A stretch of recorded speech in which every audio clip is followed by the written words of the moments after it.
We are offering something called the LED Light Bulb Exchange. It will be 6 events at regional libraries around the county. It's brought to you by Energy Action Fairfax, which is the county's outreach program for energy efficiency, and Fairfax County Public Libraries. What we wanted to do was help residents to use LEDs in their homes.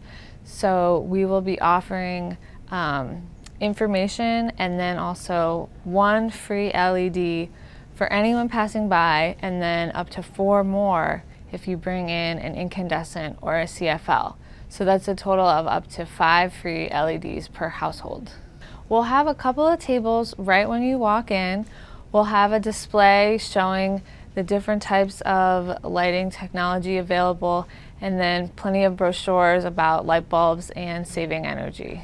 Energy Action Fairfax offers a lot of different programs. We have free presentations about saving energy. We also have home performance get-togethers in April and May, so actually at the same time as the light bulb exchanges. We're doing Solarize again, which is a campaign to help residents install solar panels. For more information, please visit the Energy Action Fairfax website. The events are also listed on the library website.